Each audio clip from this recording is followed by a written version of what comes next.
नमस्ते योगीस। आज मैं आपको एक ऐसी हस्त मुद्रा के बारे में बताऊंगी जो कि आपके शरीर में आकाश तत्व को बढ़ाएगा और आपके शरीर में आकाश तत्व की कमी की पूर्ति करेगा।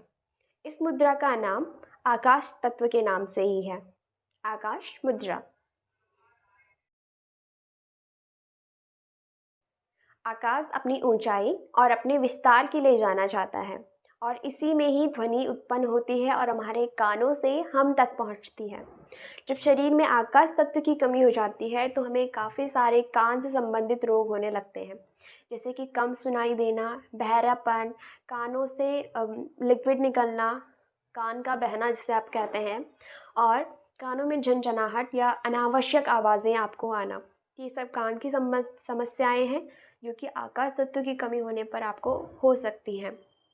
आकाश मुद्रा का अभ्यास आपके कानों के सुनने की शक्ति बढ़ाता है और आपको अदर कान से संबंधित जो भी रोग हैं उसमें भी आपको लाभ देता है, उन रोगों को दूर करता है।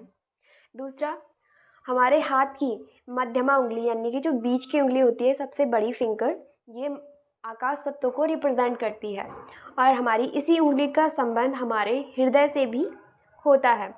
इसी उंगली का उपयोग करने से आकाश मुद्रा हम बनाते हैं, इसलिए आकाश मुद्रा का सीधा संबंध हमारे हृदय से है। आकाश मुद्रा का अभ्यास करने से हमारे हृदय पर इसका बहुत ज़्यादा सकारात्मक प्रभाव पड़ता है और हमें जो भी हृदय संबंधित रोग होते हैं वो दूर होते हैं। साथ ही हाई ब्लड प्रेशर की समस्या भी इससे दूर होती है।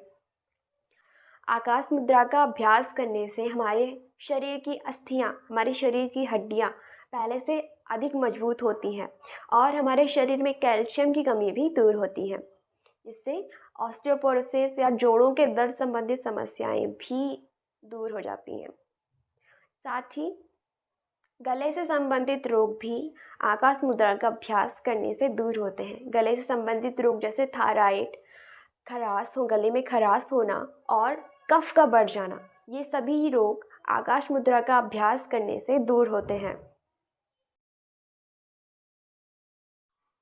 आकाश मुद्रा करने के लिए आपको सबसे पहले किसी आसन में बैठ जाना है। आसनों में आपकी चॉइस है सुखासन, पद्मासन। अगर पद्मासन नहीं लगता है तो आप अर्ध पद्मासन में भी बैठ सकते हैं, और वज्रासन। इन आसन में से किसी एक आसन में आप बैठकर आकाश मुद्रा का अभ्यास कर सकते हैं।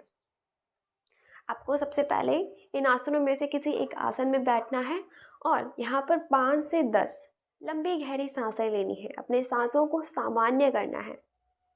उसके बाद आपको अपने हाथ की मध्यमा उंगली के आगे वाले भाग से अंगूठे के आगे वाले भाग को इस तरह से मिला लेना है। देख लीजिए, दोनों हाथों से आपको ये मुद्रा बनानी है और बाकी की 3 उंगलियां सीधी रहेंगी।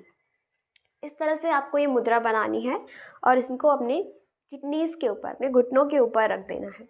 आंखें बंद करके आप यहाँ पर ध्यान भी कर सकते हैं। इस तरह से इस पोजीशन में आप स्टार्टिंग में 5 से 10 मिनट रहिए। फिर धीरे धीरे समय बढ़ाते हुए आप इसको 30 से 35 मिनट तक या 35 से 40 मिनट तक कर सकते हैं। प्रातःकाल इस मुद्रा का अभ्यास आपको सबसे ज़्यादा लाभ देगा, लेकिन अगर आपको सुबह में इतना टाइम नहीं रहता है तो आप क्या कर सकते हैं, 10 से 15 मिनट आप सुबह कर सकते हैं, 10 से 15 मिनट आप दिन में कर लीजिए और 10 से 15 मिनट आप शाम को। इस तरह से पूरे दिन में आप 40 से 45 मिनट तक इस मुद्रा का अभ्यास कर सकते हैं।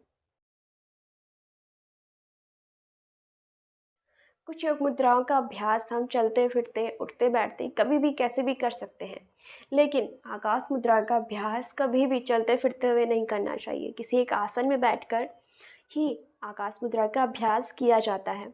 साथ ही खाली पेट आपको आकाश मुद्रा का अभ्यास करना चाहिए। खाते समय आकाश मुद्रा का अभ्यास नहीं किया जाता है। साथ ही आकाश मुद्रा जब आप लगाते हैं तो आपके हाथों की पोजीशन नीज के ऊपर, अपने घुटनों के ऊपर इस तरह से होगी। आपकी हथेलियां जो होती हैं ऊपर आसमान की तरफ होंगी, ठीक है। इस तरह से कभी भी हाथों को नीचे करके इस तरह से आपको आकाश मुद्रा नहीं लगानी है। हमेशा हथेलियां ऊपर की तरफ होनी चाहिए। और साथ ही जो लोग वात प्रकृति के हैं, उनके शरीर में ऑलरेडी वात बड़ा हुआ है, उन्हें भी आकाश मुद्रा का अभ्यास नहीं करना चाहिए, क्योंकि आकाश मुद्रा का अभ्यास करने से क्या होगा, आपके शरीर में वात और अधिक बढ़ेगा और आपको गैस या फिर गठिया जैसे रोग हो सकते हैं। और सबसे ज़रूरी है धैर्य। धैर्य के साथ साथ विश्वास। आकाश मुद्रा या फिर अन्य मुद्राओं का अभ्यास या अन्य योग के अंगों का अभ्यास, आसन, प्राणायाम, आप कोई भी योग अभ्यास कर रहे हैं उसमें धैर्य और विश्वास का होना उतना ही ज़रूरी है। तो आज मेरे द्वारा आपको आकाश मुद्रा के बारे में जो भी जानकारी मिली है, इनके बेनिफिट्स के बारे में आपको जो भी जानकारी मिली है, आप उसका लाभ ज़रूर उठाएंगे और नियमित रूप से धैर्य और विश्वास के साथ इस मुद्रा का अभ्यास करेंगे। उम्मीद है आपको आज का ये वीडियो पसंद आया होगा। तो नेक्स्ट वीडियो में मिलेंगे किसी एक और मुद्रा के ऊपर। तब तक के लिए नमस्ते, धन्यवाद।